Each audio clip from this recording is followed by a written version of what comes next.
All right, welcome to today's episode of The People Behind the Pitch. We got a very special guest today who is in character, and I'm super excited to talk to.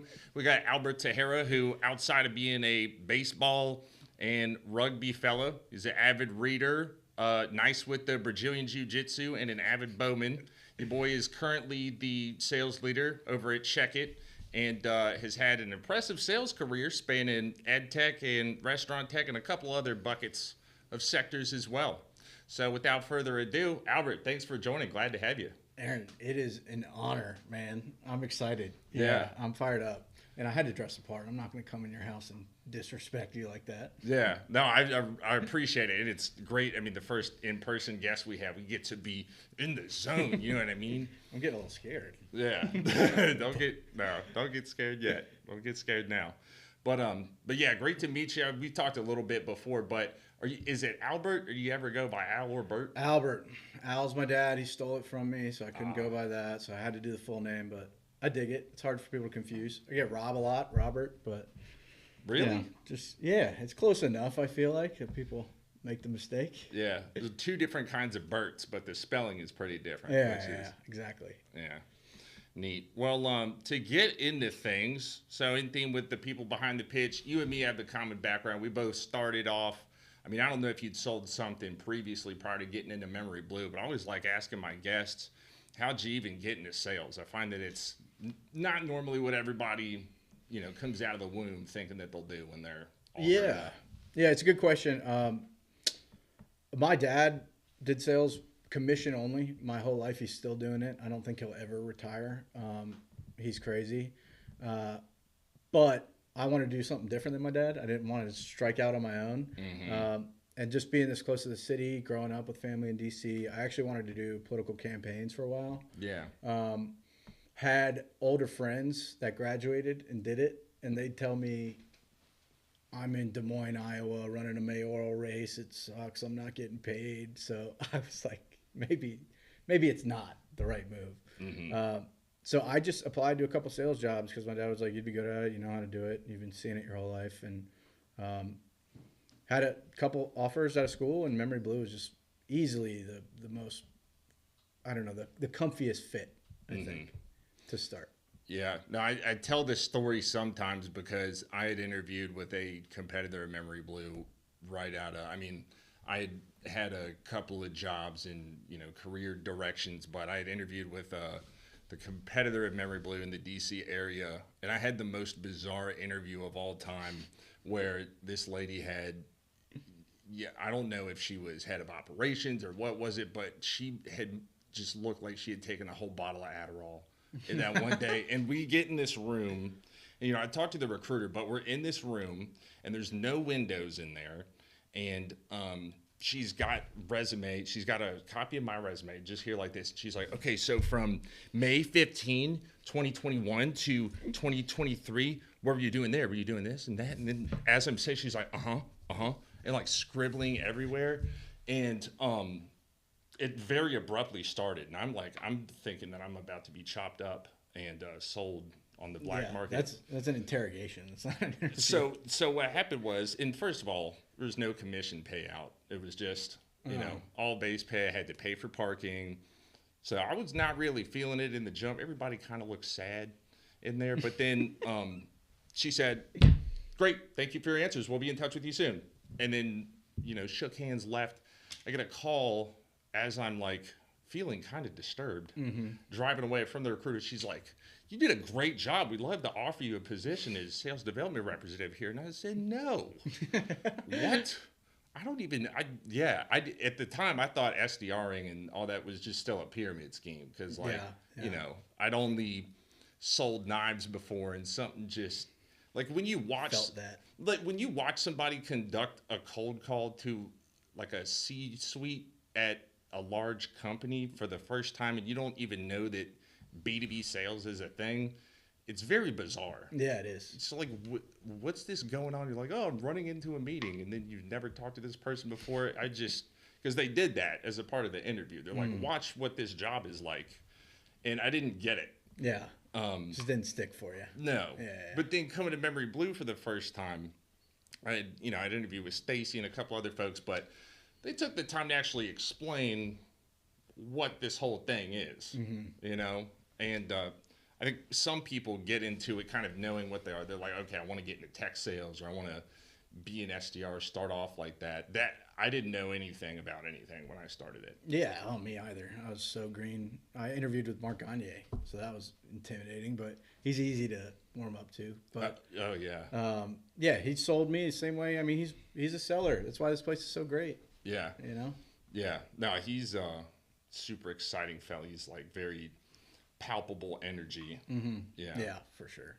So, but you said you mentioned your dad had always been in sales and commission-based sales. What does he sell? He's in dental equipment. Works for a company called ADEC. It's like the premier manufacturer of chairs and tools, and yeah, he's loved it forever. So it was an easy transition out of like the political route, which it's worked out well. So Yeah, yeah, the political stuff. I've heard a whole bunch of people who have worked in the politics game, and I think you went to school for some type of that before, but yeah, I've met folks who they're like, especially in the area, they start off with having that be their career. They do an internship with a legislator of some type, and then they're like, yeah, I want to work on the Hill, and that's, you do an internship there, and that's where your career dream goes to die or something like that. And yeah, there's a lot of these folks around here, but yeah. tech sales is a better route, man. It's more fun. Yeah. Yeah.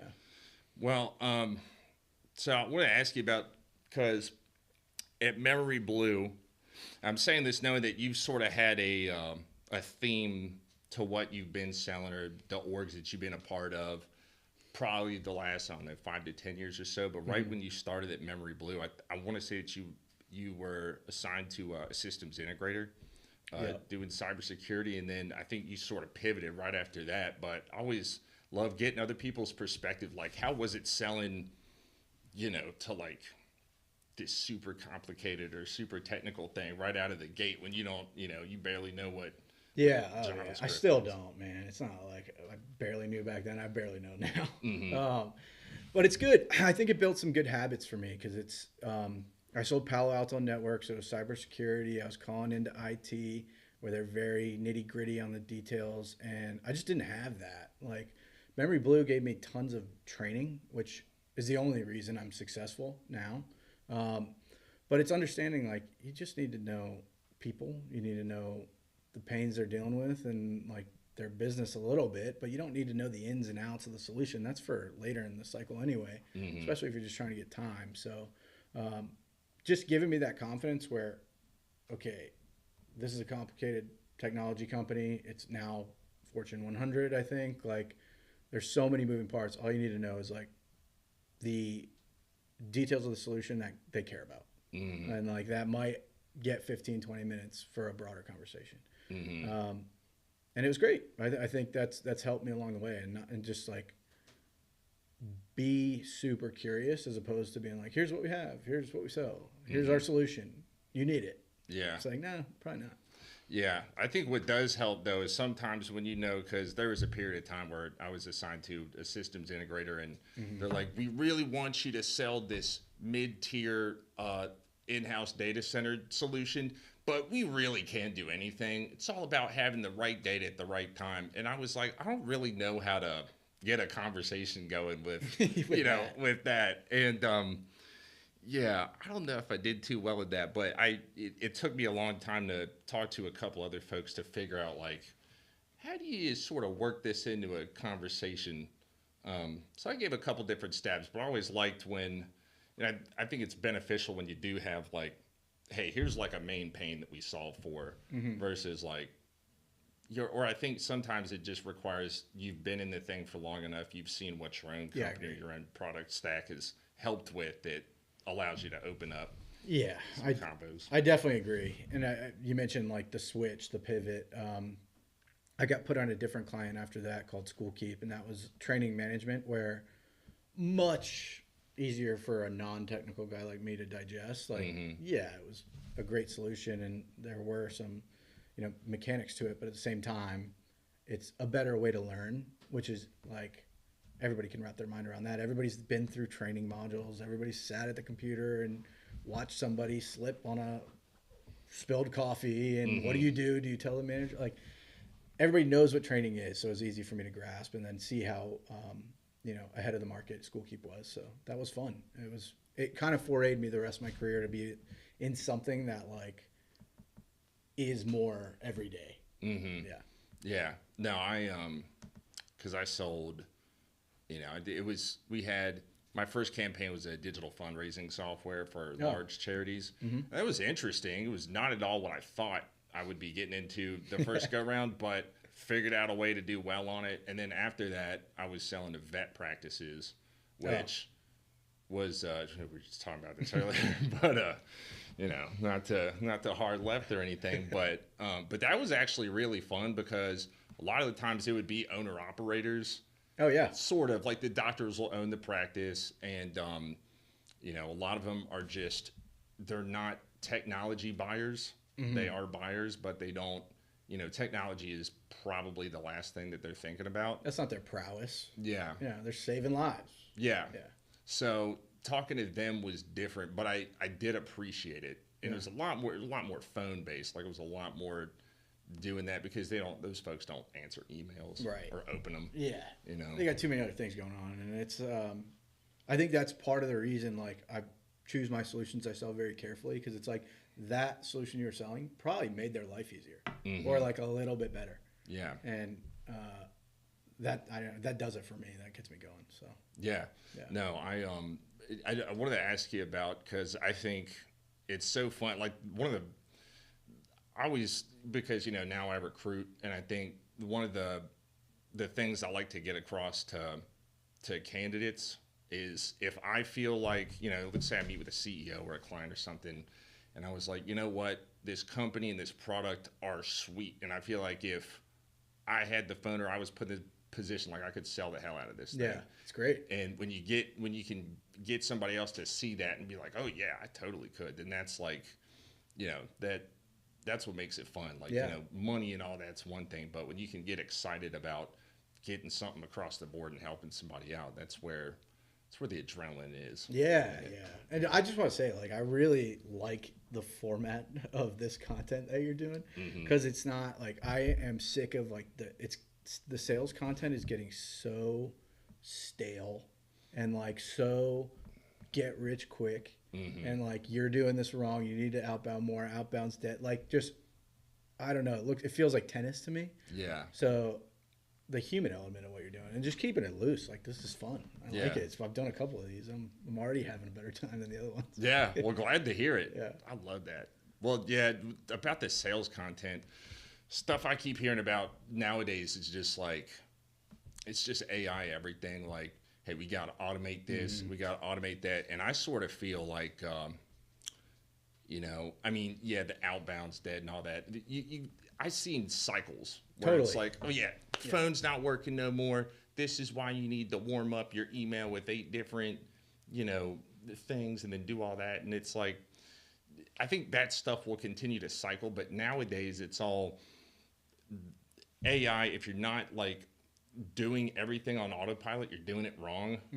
And I've researched tools and that kind of thing, but I find I've automated some stuff, but some stuff I feel like if I really wanted to automate a couple of things, it would take me like a week or a month of research and evaluations and getting permissions to get something like really sweet off the map. Yeah, 100%. I think it's a balance, right? It's like, yeah, you can automate everything, but all of your buyers and your competitors are doing the same thing. Like everybody starts to see through it unless, you're really dialed in, you kind of, again, it's a balance, but like, I don't think the human element in sales will go away. No. Yeah. No, especially not for anything that's like real big ticket. We were talking earlier about the, like getting married and that kind of thing. Because we both got one of those coming up soon. But when we were first looking for a venue to get married at, I did the Knot thing. I think I got the app and I just sent out requests to everyone that was local. And immediately, within 5 minutes, it's, oh, hey, come to our place. What's your availability to do all this and that? And I just said, the next day, one guy just called me. He's like, "Hey, this is Ricky from Magnolia Mansion. How you doing?" And I said, "Oh, I'm good." And he's like, "Well, saw you submitted a request for info, so just want to talk through things with you." That's the only place that we went to. It's the only place that we toured, and we like signed the contract the next day. That's awesome. Yeah. That's how it should be. And I appreciate you shouting out the future wives that you're already good at it. Yeah. Yeah. Already necessary. So, yeah, I mean, it's that type of thing, right? That gets you, it's all like differentiation in my mind. And if everybody's doing AI, if everybody's doing automated response, maybe it's the phone call that gets the venue booked. So, yeah. Cool. Yeah. Well, so I want to talk some about, because you had brought up School Keep a little bit earlier. And so I think you were hired out, right? Through them. Yeah. What was that like? Because I was never hired out. I was too scared to go anywhere else. So I love finding out, like, what was it like? Were you basically doing the same thing, or did you get, like, how much different was it? Yeah. I mean, it was really different for me. This was back in 2016 and 2015. I'm too old. But yeah, it went from, hey, you're in the office every day with a high flying environment. Everybody's pushing you. You're making side bets on who's going to get more leads, like all these things. And I went into a remote job and I was 22, which that was crazy. I mean, the job itself for School Keep was fairly similar. Like I was outbound and then managing inbound as well. And I was in-house, so I got to talk to people frequently, like on Zoom and stuff. But it was a foundation for me to work remote the rest of my career. It was very hard for me to get disciplined at 22, with living with a bunch of rugby guys. Oh, yeah. Working from home, rolling out of bed, getting on the desk, like half in the bag if it was Friday and we went out Thursday. Like it was a learning experience. And I think the only way I actually got over the hump to like be disciplined was to suck for a couple of months. Yeah. Like I had a hard time. And then I finally figured it out and it was good. But yeah, that was a big transition for me, man. Were you the only one in the house that was a remote employee? Yep. Which that was, everybody was a little envious and there's some jealousy going on. And I got to shoulder a lot more house responsibilities because I was around. Like in the Albert's kitchen. Home all day. Why is there still trash? yeah, 100%. But yeah, it was good. Set me up for like a disciplined, consistent career. Yeah, and much more of a common thing now to be a 22-year-old, maybe starting off with a remote job by 2015, 2016. Yeah, much more needle in a haystack, I bet. Yeah. Well, so, and we had talked about this a little bit the first go round, but it seems like, and I know that right now at CheckIt, there's a handful of different buyers and places where it can be useful, but I think like a big ICP of yours over the last however many years has been restaurants and or food service, and that kind of thing, which I think a lot of people have. I mean, a lot of folks have worked at food service. I know I have. I've cried in the walk-in a couple of times. I was curious how that came about. Like, do you have a background in restaurants, or how did that? Yeah, I spent I worked in kitchens in college, just side gigging. So I had like knowledge of how things worked at a very minimal level. But then I worked for another startup called Shift One. We dealt mostly with big restaurant brands. I got to be a sponge there with the co-founder and the president. I was employee number 5. Ooh. So that was awesome. I got the full gamut of business and restaurants. And then I went to CheckIt and used that knowledge to really help them in the food management space. And it's anywhere there's a kitchen is like a buyer for us in our technology and our solution. We're mainly focused right now in like secondary markets. So a restaurant, you're going there for the restaurant experience. Like there's an expectation. Yeah. The food better be good. The service better be good. But there's other areas where, if you go to a football game, I was just at Texas Tech Stadium this week or earlier last week. If you go to a senior living community to visit a loved one, there's still a kitchen there and you're still going to eat. Like if you go to your office building at Google, they have the kitchen there, but you're going there for work, you're going there for the game, you're going there to visit a loved one or see grandma. But the food isn't the priority and the kitchen is, they do an amazing job, but they've been neglected on the tech side. So that's where we're helping kind of bring up to speed and modernize a little bit. And our clients are great. They're gung ho and they're innovative and they're ready to do it. They're ready to make the jump. So it's an exciting time at CheckIt to kind of serve those markets. Yeah, no, it sounds like, yeah, because I think I have a friend who works at a kitchen at a senior living home. I think it's either that or maybe a hospital, or maybe she does a little bit of both, but she's a chef there. And, you know, I see just in my job, I see tech startups and tech companies all day, every day that are like restaurant tech, and they'll tie in stuff to, you know, inventory management, all that kind of stuff. But yeah, I think CheckIt, you bring it up, is the first time that I've heard about, you know, a solution where you brought up it's secondary markets, but we're serving, if you have a kitchen, you could be a good fit, it sounds like. Yeah. And we have some areas to improve. I did want to ask you some about, and I think you talked about some of like the new buyers and that kind of thing, but what's the entry point with, you know, where folks are struggling, or where's the pain at when, you know, CheckIt comes in and starts looking good? It's a good question. For us, it's really been like a VP of culinary or the head of food operations or something within food. Because it's not the center point of the business, they have a very difficult job where they're like, we still have to meet restaurant expectations. You don't go into a senior living or a stadium luxury club or anything where you're not still expecting the food to be awesome. Oh yeah. But they're a little bit under-resourced. They haven't gotten everything they wanted, like a big box restaurant with all the tech companies banging at their door. So that's our entry point, because they're just as good, if not better, than some of the big restaurant brands at food. And it's still the same kitchen.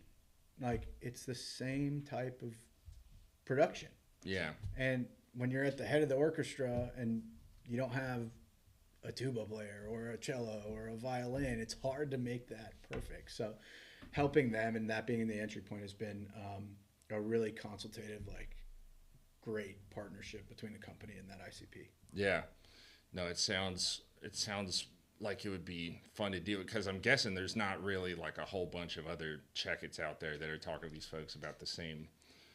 Yeah, I mean, there's a couple competitors, but I don't think there's anybody like seeing and building with the customer like we are. Like, there's some legacy companies that do the hardware the same as us. They have very similar sensors, but we really think about you know, what's next. Like, okay, we've solved your immediate problem, but what else is giving you a headache? Like, can we build it? And that's where I think we get these long-term partnerships, because people trust us to you know, help them into the future. Y'all got any like any marquee customers that that have been, you know, that maybe y'all have helped build, you know, an add-on solution with, that has turned out and ended up working out great for a handful of others? Yeah, I mean, we're rolling out label making. That was based off one of our customers in senior living.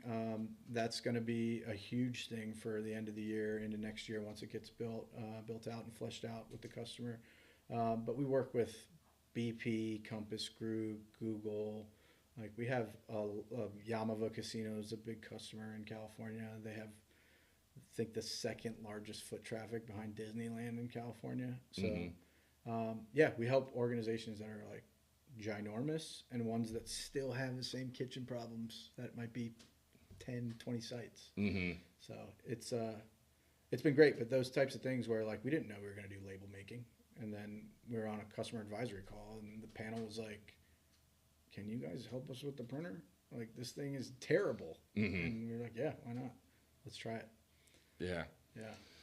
Label making. I'm trying to remember if I ever made labels before. I don't know. I've worked in... Oh, your kitchen's not compliant if you're not doing labels. I mean, I think I had labels that I fill them out right. I don't know. I mean, I remember... Yeah, I'll name names. I worked at Popeyes. I worked at Papa John's. And I was also at a fry stand for a little bit. Fry stand, I don't think there was any need for labels. It was just, you had the frozen potatoes in there, and then you drop them in. Fryer, twice. But... yeah, Popeyes, I was a chicken seasoner, and so I was in the back. My soon-to-be wife, she worked there, so I wanted to work Oh, there. is that how y'all met? No, it was at a different thing, but I knew that she worked there, and we were kind of friends at the time. But I was like, I got to get me a job at Popeyes. Oh, that's tenacious. I love that. And I was like, I got to be up at the front. I need to be a cashier where she's at. And they're like, nope, you're going to be seasoning chicken, Playboy. And so I was in the back tossing bird arms all day, every day, and like your hands start getting cut up, and you're cold. It's a hard job. Yeah, it's thankless. Yeah. Yeah. Very thankless. Dude, pulling apart hotel pans that are just kind of stuck together and, trying to keep the walk-in clean. Yeah.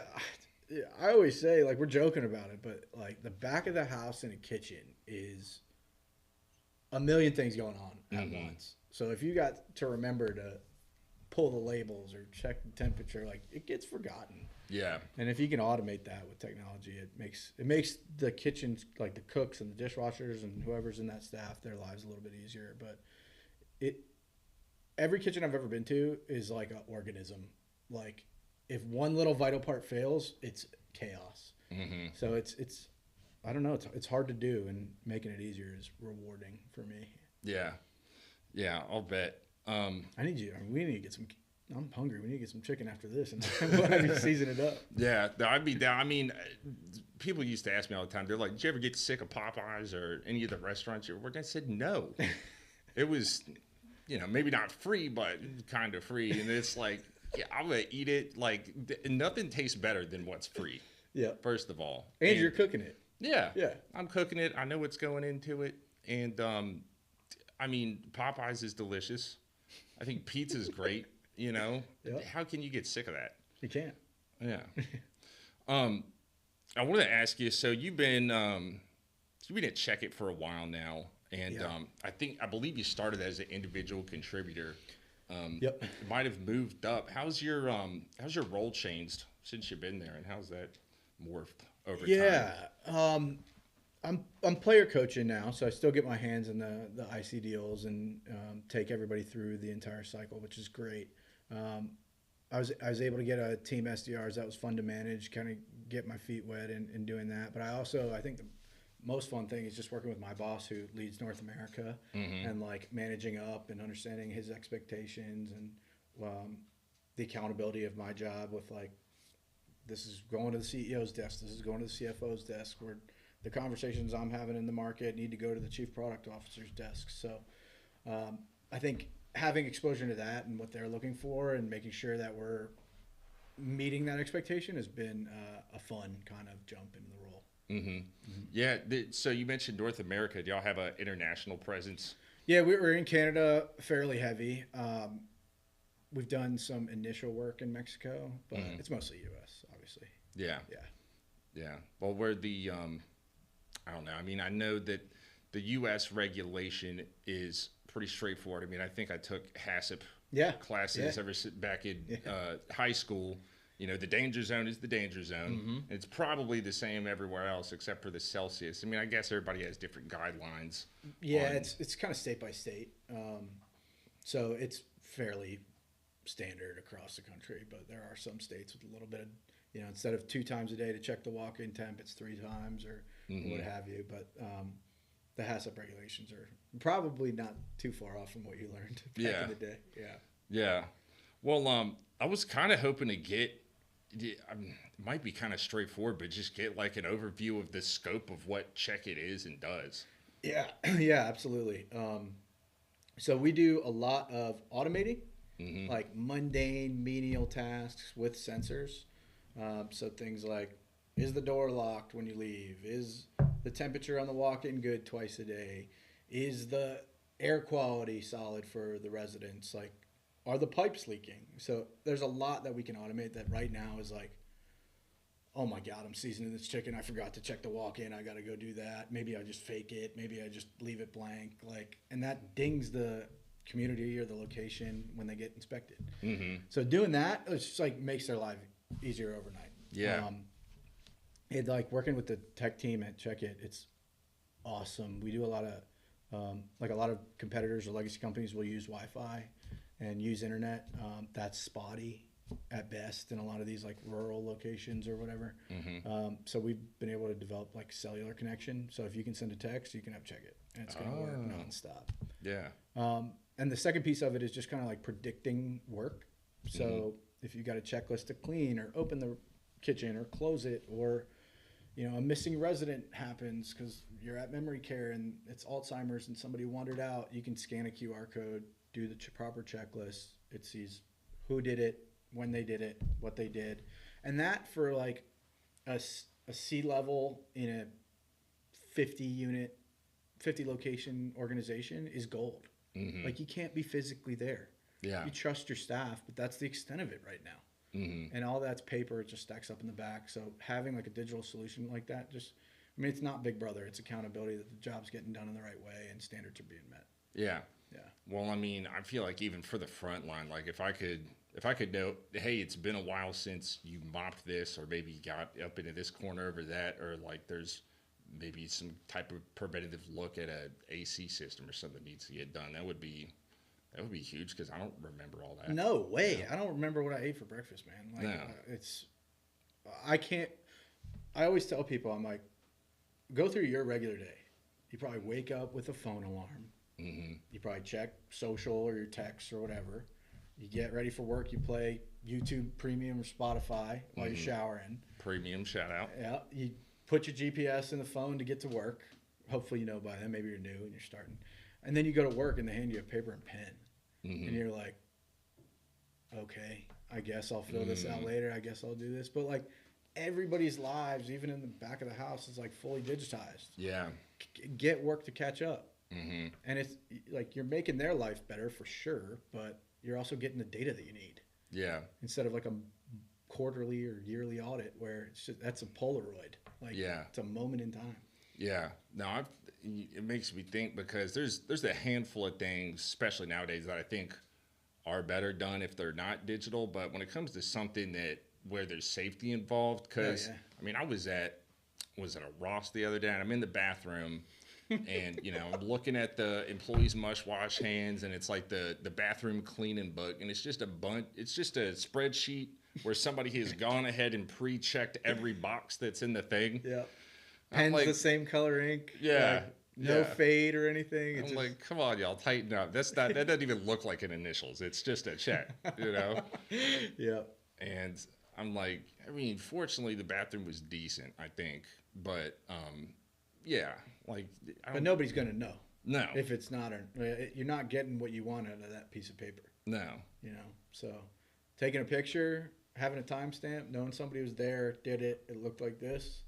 That's peace of mind and confidence. Oh yeah, 100%. I was a property manager for a little bit. Oh yeah, and we had a software. It's called Rent Manager. There's a there's a ton of them, but it was a tablet you walk through, and you for every different property, it'll have everything that's listed, but you'll take pictures of everything, and it was a repository for everything to live on.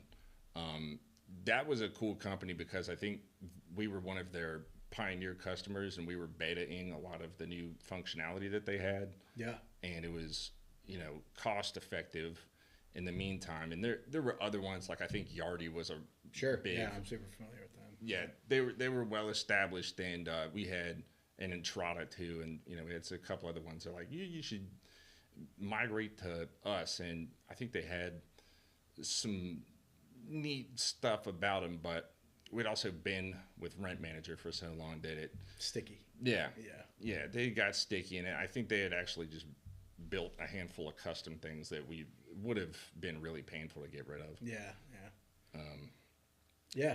I mean, it probably helped you though, like having that digitized and everything, all the records and everything for managing that property. Yeah. No, it makes I mean, I can't imagine doing that job, having to write things down. Yeah, it's crazy. I don't know how anybody does it. I can't remember the last time I used a piece of paper. No. Yeah, I mean. Right there. Well, I mean. I had to do it. The digitization. Yeah. This is a good call out. Yeah. No, I mean, I did. I was about to say, I haven't even written on this one. I'm like, no, I did write something on that. So, yeah. I'm big hypocrite over here. No. You can't. You don't want your phone out during a podcast. Well, I'll tell you what. I mean, I write down and I take notes. I can't read my own handwriting. Oh yeah, me either. I think it's just it's something to help. It's some kind of like neurofeedback loop to get to burn in stuff internally. Yeah.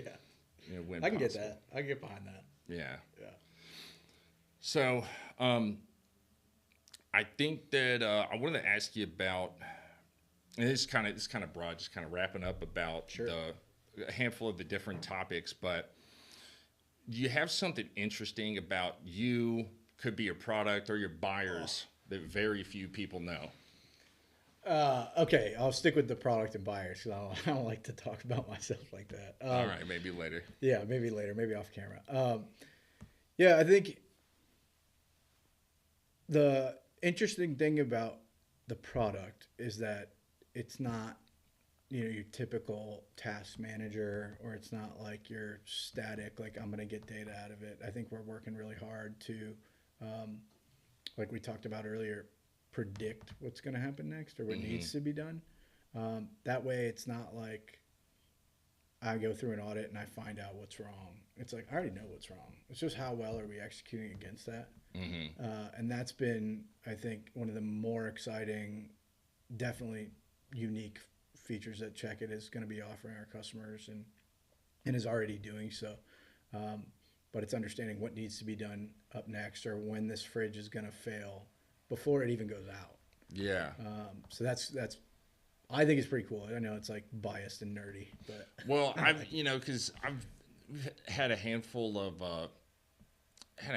customers in like predictive analytics and that kind of thing. Even like telematics companies where we had one that for trucking fleets, they'll have sensors on a rig, and then over the course of 50 different rigs, it'll let you know which ones are, there may be a increased heat signature where you're most likely to need, some new tires over here, like do preemptive inspections on stuff. Because at least in that industry, everything started off with, hey, if you have a CDL, if you're running a rig in the United States, you have to log each minute that you're on the road, and it's got to be 14 minutes, and you have to be able to take a nap for whatever period of time it is. Right. But I think what's interesting in that space is that, all right, we have the sensors already in place, and we have enough data that shows, hey, the temperature's gone up on this thing over this time. You might want to check the transmission. Typically it's going to fail in the next 20 minutes or something like that. Yeah, that's awesome. That's really cool. Yeah. Yeah. So do y'all call that predictive? Yeah, predictive operations. Predictive operations. Yeah, what we coined it. So, yeah.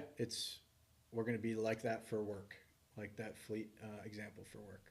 Yeah. Yeah. That's it. So y'all touch more than just the kitchen. Yeah, we work with, I think it's like 90% of the plasma centers in America now. Huh. We're heavy in healthcare too. I like BioLife or okay. BioLife, Octapharma, all those. Yeah, I used to be in there twice a week. It'll get you paid. College, yeah. Yep. It'll also help somebody, hopefully. So, yeah, we're in healthcare pretty wide. We're in convenience stores pretty wide. Like I mentioned, one of our largest customers is BP. But yeah, kitchens are where I've lived, and that's kind of my specialty. That's where I kind of stay. Yeah. But CheckIt does a lot of work elsewhere. Yeah. Yeah. Not very interesting. Well, Albert, it's been great having you on.